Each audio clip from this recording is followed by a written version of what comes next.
So very big moment for me, and as you probably can tell, I'm super excited as I'm making my switch back to an iPhone here. So if you're new to my channel, I have been using a Android phone, specifically the Samsung Galaxy Note 10 Plus, for the past little over 2 years. Okay, so I'm going to talk about several reasons as to why I wanted to switch back to an iPhone, and I'm also going to sprinkle in a few reasons as to why I switched from an iPhone to an Android in the first place. So just to give you background information as to what got me from an iPhone, and just to give you a little bit more context as to why I wanted to switch back and what other reasons I have of switching back to an iPhone. So originally I wanted to do a video about me switching from an iPhone to an Android phone. So never got around to that video, even though I did the unboxing for it and everything. But for this particular moment, I wasn't going to miss this opportunity to share my experience with switching back to an iPhone. So I thought I'd go ahead and do this video for you guys. Now I'm gonna try my best to keep the video condensed, but still give you some context so that you can get the overall picture. Now I'm gonna try to keep my in-depth reasonings for another video that I plan on doing later down the line. I want to make this video first because so I think it'll be the basis for this particular video and for future videos as well. And I also have to get ready to send this phone back because I did trade it in, so it is a bittersweet moment. I will no longer have this phone probably after this weekend. So without further ado, let's go ahead and get started. And starting with the reasons as to why I'm switching back, we're going to go ahead and start with why I even wanted to switch back. So over the past, like I would say 6 months or so, recently kind of started back keeping up with iPhone news and everything that's going on that have came out recently, plus the 12 Pro Max, which I will get more into a little bit later. But I still have Apple devices. Of course, like I mentioned, I have my iPhone XR. Even though I still have it, I have not kept up with, majority of the things and updates and new features that has been going on with the iPhone and iOS. So my phone's just been updating, but I haven't dived into it besides just filming with it. However, when I seen the iPhone 13, specifically the Pro and the Pro Max, I thought, finally, Apple has gotten back to the design that I've been waiting for, that has been rumored for, I think, at least the past 3 to 4 years of them getting back to this design here. I really fell in love with the body, the build quality. I also have an unboxing video for this phone, which I'm so excited that I did. And I also included accessories in that video. So once I saw the phone, I was like, okay, I'm just sold alone on just the design of this phone right here. Like, the design looks so good. And actually looking at the 12 Pro Max, which I got a chance to look at that one, kind of, play around with it a little bit. I thought that was a really nice looking phone as well. So this is kind of like even a more modern, better looking version. In my opinion, I think this particular design here is my taste. It's pretty much exactly what I've been looking for. So again, with the changes of the 12 Pro Max, kind of like really got my eye back into looking to getting an iPhone, but the 13 Pro Max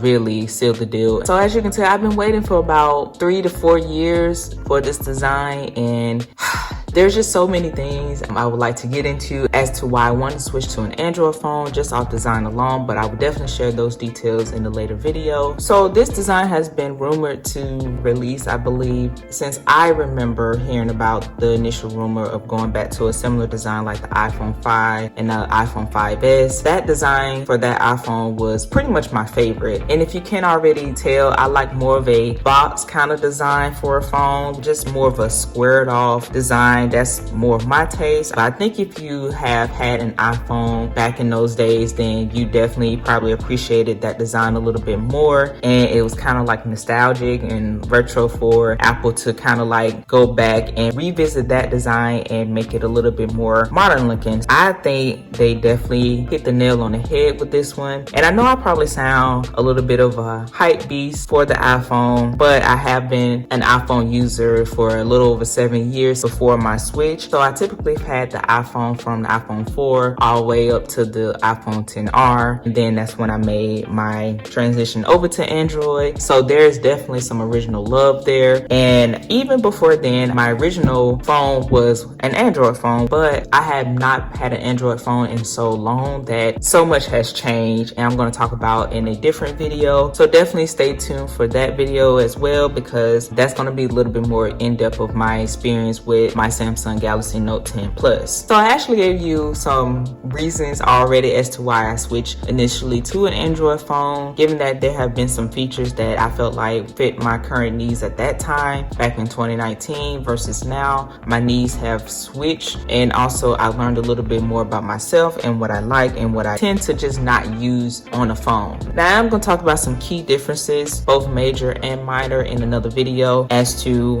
why some Android features are better and depending on what you use your phone for. But don't get me wrong, they both have their pros and cons. Obviously, there's some Android features that I would love to see on an iPhone that I already knew getting back into an iPhone that I was going to miss, and I'm going to talk a little bit more about those things that I'm going to miss later in the video. But let's go ahead and get started, because I am excited to get back with the iPhone journey. So starting off with the first reason as to why I switched back to an iPhone. One, I pretty much already mentioned this one, and that's design. This design is just so gorgeous. I have the case on right now, but you can pretty much still get the idea of how good this phone looks. I'm just really kind of oozing over it, and I can truly tell you that over the past 2 years that I've had my Samsung Galaxy Note 10 Plus, I really haven't missed too much from having an iPhone. I had more of a need for multitasking, which is something this phone and other Android phones are really good at. Such a great feature, and that was one of the main selling points of me getting this phone. But that need kind of changed, so wasn't necessarily a true need for me anymore. And even probably going into the future, as things just advance a little bit more with an iPhone, and Apple kind of like brings those features that Android has had for a while over to the iOS system. The iPhone 12 Pro Max definitely got me interested in switching back a little bit sooner than expected. When it comes to weight, I'm just not that kind of person that focuses on the weight, to be honest, even though I do understand why you want something a little bit light for your setup, for your EDC and your tech that you carry and stuff like that, and especially if you carry a lot. But for me, weight is just not too much of an issue. I will carry the weight if I can get what I need. Now, with that being said, there are definitely exceptions to that, but it tends to vary for the most part with mainly my camera and what I'm doing for that particular time period. But when it comes to my phone and just my main gear that I use all the time, I just don't mind the weight. The next thing is premium build quality. Now, I'm just going to go ahead and share with you as far as like the build quality of this phone, so you can get more of a visual of what I mean by that.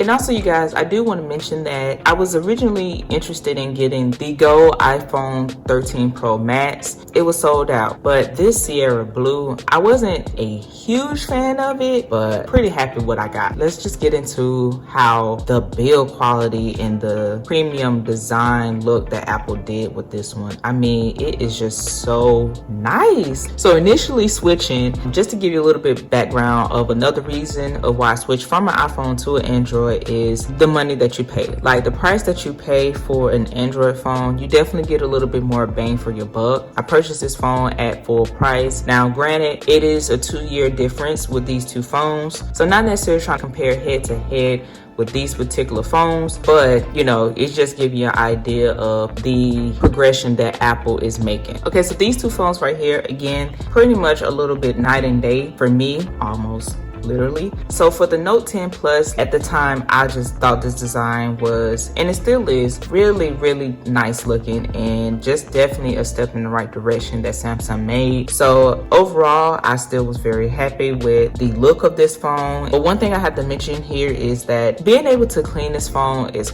kind of difficult for me, just where dirt collects. Really crazy and just hard to get to and clean. Like, you really have to get in there, try not to, you know, gross you guys out there. I don't know if you can tell on camera, but you really have to get in there and clean up. But this definitely has a slimmer footprint, even though it's 6.8 inches versus 6.7 inches. Difference is so minor. I feel like the iPhone is just slightly wider here. That's not a big deal for me. It's still in the realm of 6.7 to 6.8, which I love a bigger phone. If the option is to go a little bit bigger, I'm probably going to choose the bigger phone because I just love a bigger phone. So that's another reason why I was interested in getting the Note 10 Plus, because my iPhone 10R wasn't enough for me. That is another reason why I made the switch to the Samsung Galaxy Note 10 Plus. But getting back into the reasons why I switched back to an iPhone, so we covered the premium build quality and the phone design, and those things pretty much leads me to durability. Touching on durability here, I watched a drop test video of this phone, and these phones are really insane how strong they are and how much they can withstand with drops. Now, I'm not a person to not have a case on my phone when I'm out and about. Even if I'm home,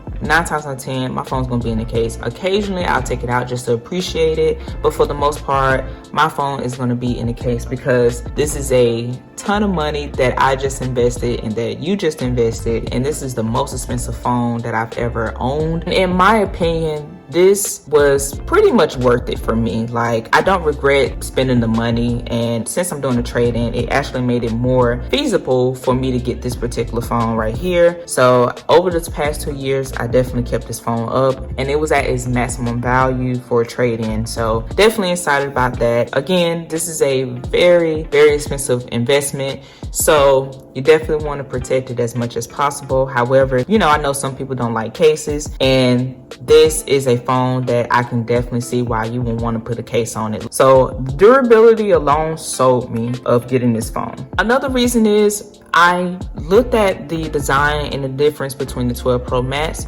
versus the 13 Pro Max. Here is the notch. As you can tell right now, there's a smaller notch than on the 12 Pro Max. Initially, I didn't pay too much attention to this feature until it was pointed out to me, and I'm like, oh wow, there's a smaller notch. Thank you, Apple. Now, I'm gonna go ahead and say it. I know the notch is a whole situation and debate, and to be honest, because I've used an iPhone and had an iPhone for so long with the thick bezels around the phones and the Touch ID still having the button, meanwhile other phones have transitioned to just full screen, so I really didn't notice it too much until I got just tired of it, you know, tired of the old design and just the same release, knowing that we're paying more for phones and we're not getting the full screen real estate that the phone can have. So the smaller notch for me is definitely a plus, and it's a step in the right direction after years of it being long overdue, but I'm not upset at still having a notch of this size. So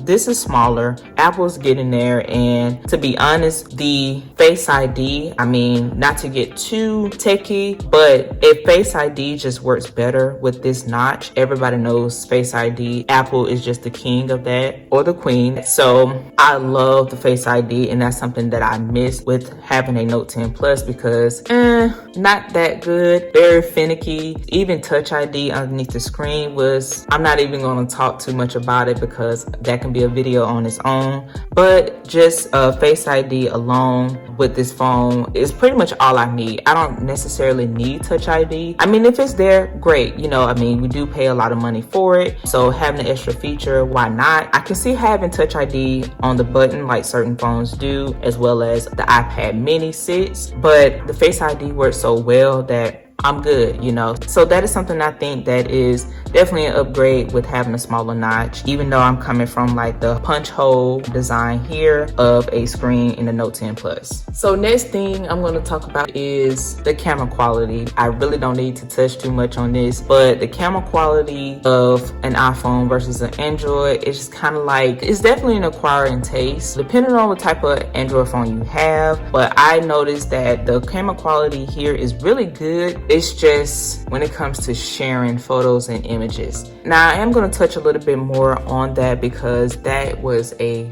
huge huge gripe that I had with my Note 10 Plus. Like, it was so difficult. To be honest, I still don't know what to do, how to send clear images or whatever.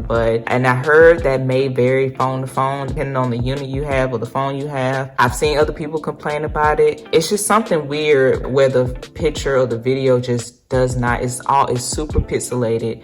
I don't know, but yeah, the camera quality is definitely a lot better, and that's something it has been for many years. With an iPhone, that's something that's always just been there. Now, previously, did that matter to me? No, because I wasn't taking pictures and doing a whole lot of videos at that time. So getting into that over the past couple of years has definitely showed me reasons as to why having an iPhone is so much better. Even posting on social media, you guys know, you already know, like, posting pictures and videos is way easier, clearer. And I know that comes down to the UI of the apps and just many different reasons. But for now, I just was so excited to have something that can kind of resemble my camera quality of my Fujifilm SS10 and the Sony a6400 that I currently have. Now, for me, I can see why the whole 3 cameras things, which is now a thing, of course, is definitely there. Like, it's beneficial. It will make a difference in the photos that I will take if I just need to take a quick photo on my phone and maybe I don't have my camera, or it will be more convenient to pull out my phone, take the picture versus using my camera. But for the most part, having both and having just good quality, and I'm able to share images with other users clear without any issues, is a major key and difference for me. Okay, now we're going to switch to talking about a little bit more with the software. So updates with iOS has been a game changer for having an iPhone. And for me, that was a drawback at the time of switching to an Android. Was I just felt like iOS was super dated, and there are some things that I wanted as far as like multitasking and everything. I just wanted those features in a phone, and Apple just wasn't delivering on that end at that time. But there has been some major updates and features that's been introduced to the iPhone, and I'm excited that they're finally there. So I'm going to dive a little bit more into that, and also do a little bit more research before I talk about the differences that I noticed. But for the most part, I've seen enough that has definitely made me feel a whole lot better and excited that I'm not getting such a drawback in software features. So I already touched on the ability to share images is a huge and key reason as to why I love having an iPhone, and it's just easier to share those images and videos and just so many different things. Now, of course, without a doubt, the images that come out of the Samsung Galaxy Note 10 Plus are so nice and so crisp and clear if you share them with another Android user, or you can just show someone the photo. Photos look so nice, but trying to post them or share them, it's just weird. I don't know what's happening there. And of course, some apps, as we know, are just developed more for iOS. That's something that was greatly missed. A lot of them pretty much all work very well on my Note 10 Plus, but I do see the difference in certain apps. So the next reason I have is currently the iPhone fits my needs. As I touched on this earlier in the video, I just really feel like Apple is giving me more what I'm looking for, and I pretty much can do whatever it is I need to do. Even with my needs that kind of switch, I can see Apple definitely fulfilling those needs now as well as the future. But as of now, I really don't see any need to necessarily specifically have an Android phone for what I tend to do. Now, in the future, I can definitely see having both, just the different things that Android features tend to provide. And I can see why people do have both, because you can like both. There's nothing wrong with liking both types of phones or both softwares. There's so many pros to this phone and having this phone. If you just love Android and that's just your style, definitely understand why now. After having this phone for 2 years, I can say my experience has been really great. But it's definitely more about the fact that an iPhone can definitely fit my needs ease a little bit more now. Other than that, yeah, that's pretty much nothing truly wrong with, you know, just using an Android phone as far as software capability. There are so many good things still using an Android phone and its capability for, you know, anything that I need to get done is definitely there, and I can definitely get it done for sure. I don't feel like I'm missing out on too much. It all depends on your taste. I would say had Apple not released this phone, I probably would still have this phone a little bit longer. So I wanted to touch on UI, but I'm gonna probably touch that on in a different video because again, I want to dive more into the iOS 15 and everything that has been updated. So I think I'm going to save that point for a separate video. But we're going to go ahead and talk about things that I'm going to miss. So as I mentioned, I do have to send this phone back, and I am going to miss several things about it, mainly the true picture-in-picture feature that this has. Now, I know Apple has finally introduced picture-in-picture, and I'm going to dive a little bit more into that. But from what I've seen or heard, is not picture-in-picture like you would get on an Android phone. So I'm gonna miss that because that was a feature I used a lot. Like every single day I used that throughout the day. It was just such a huge feature that I just loved, and one of the main reasons why I switched initially. So that feature of using it and being able to, you know, use another app and watch YouTube, that was just game changer for me. This thing is split screen multitasking. I do have an iPad Pro, I have a MacBook, and the split screen multitasking is a little bit different from what I get on an Android phone. Yes, those are different devices that use a different OS. However, I will say the user friendliness of split multitasking screen on an Android phone is just a little bit easier. Another feature that I'm gonna miss is closing all my apps. So with an Android, you can close all your apps that you have open with one button. If I was to open up like an app on my iPhone here, I would have to individually close them out. I would love for Apple to introduce that feature over to the iPhone because that was amazing. Being able to hit close all is so dope and so much quicker than swiping up and closing all your apps. So another feature I'm gonna miss is the ability to access apps through multiple ways. So what I mean by that is I have the ability to obviously put my apps on my home screen or whatever I need to do. I can swipe up the sidebar here. I have that, and I can access apps through that way. There are so many ways you can access apps, and I just really like that feature. Now, I didn't use the sidebar as much, and I'm sure this have a specific name, but I can't think of it right now. But at least it was there. You know, it was a feature that was available that I got with this phone, and so I am gonna miss that. Although I didn't use it too much, but that is one of the things that I did make note of when I was switching back to an iPhone, is that there are just some features that I just did not use, and it wasn't a big deal if I didn't have them anymore. But still, great feature, and the feature is there. The next thing is always display. If you know, you don't have that on the iPhone, but you definitely have that on your Android phone. So I definitely am gonna miss that because it was so easy, so simple to check the time. I even had a little picture here. Just definitely something I was excited to have, being such a long-term iPhone user. It's not gonna be a big deal to not have it. However, it will be something that you notice you no longer have. The next thing is customization. So I do like the fact that I can customize each screen that I have. So I can customize my home screen, I can customize my lock screen here. And I know you can do that on an iPhone. It's something else slightly different that I feel like you can do. It just makes it a little bit different. Maybe because you have always on display, and that's kind of like another thing that you can customize. But that is something that is shared between the two phones. Not something I'm technically losing, but it's just a little bit different. And it could just be the design and just the layout and everything and how you're able to do it. Another thing is using two different UIs. Now, I didn't use Nova Launch. I downloaded it to use it, but I never did it because, for one, I wanted to get more familiar with Samsung's UI. But to be able to have two different UIs or switch between the two was really dope in my opinion. So I touched on a little bit of the punch hole on the screen here. It was a positive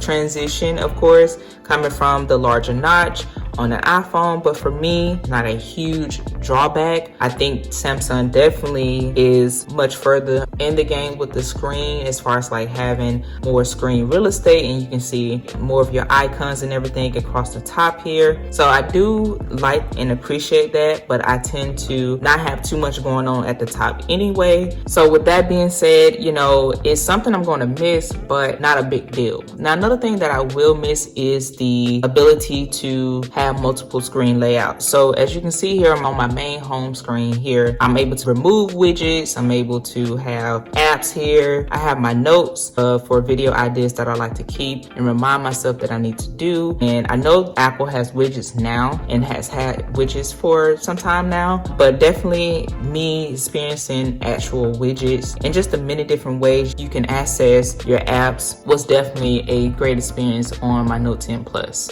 Okay, so we're almost at the end here. One thing I do want to touch on is the screen switch ability. Now, what I mean by that is I can switch back and forth between screens by using the home navigation button here. I can go back using this one. I can pull up, you know, all the different apps that I have open. So there's just so many different ways I can maneuver through each screen, and I just really appreciate that option on this particular phone here. And lastly, I'm gonna miss the S Pen. The S Pen was definitely something that I thought was very innovative, and I know it's been on the Note phone for many years. This was definitely a reason to get the Note 10 Plus over the S10 Plus, and you know, I just really wanted a huge change. So being able to have kind of like a remote for your phone as well as writing capability for your phone, that was definitely my idea of switching. Although I reminded myself to use it quite a bit until it just became natural to use, but for the most part, this is definitely a great selling feature. When it comes to using the S Pen for apps, it will be a hit and miss on that because still not all apps develop their app for the usage of the S Pen with the swipe gestures. So that was a bummer because there was only a few apps that you could use the S Pen with. I think the gestures were more beneficial for me if I was in the office, but since I started working from home, I didn't use the gestures hardly ever. I just didn't use it that much. So it's gonna be missed in the sense of me just using it to write, take notes and things like that. That's mainly what I use my S Pen for. I wasn't a hardcore Note user, so it's not going to be a huge miss or drawback for me. That's pretty much going to wrap up this video. I hope you guys got a good idea as to why I'm switching back to an iPhone and continuing my iPhone journey here. So again, these are two great phones. I think as time goes on, there's less debate about the two. Just to let you know, I used to be one of those people that was just so team Apple, but since using an Android phone and specifically the Note 10 Plus, I can see why Android users really enjoy the Android experience. There are so many things that are just dope about the software, and specifically with the Note 10 Plus, can't wait to Apple introduce some of the features that's been on this phone or just been with the software and into the iPhone, hopefully sooner than later. Apple loves to take their time on things, but you guys already know the drill. Hopefully you consider subscribing as well as giving this video a thumbs up. It definitely helps out the video as well as my channel. Also, you can share the video with, you know, any family, friends, anyone that is looking to switch from an Android to an iPhone for the first time or switching back, so they can get an idea of initially my first impressions, kind of like switching back. So if you know someone that's still on the fence about it, hopefully share the video with them. If you guys aren't familiar with my channel, I originally started my channel with phone cases, uploaded my first 2 videos showcasing phone cases for my Note 10 Plus. So again, like I said, it's a bittersweet moment because this phone started my channel, and you know, there's definitely some sentimental reasons of why I still will love this phone. So I probably should keep it, and who knows, maybe one day I'll just get it back for that specific reason of starting my journey on YouTube. Hopefully you guys stay tuned for all those videos as well. And with all that being said, I will catch you guys in my next video. Peace.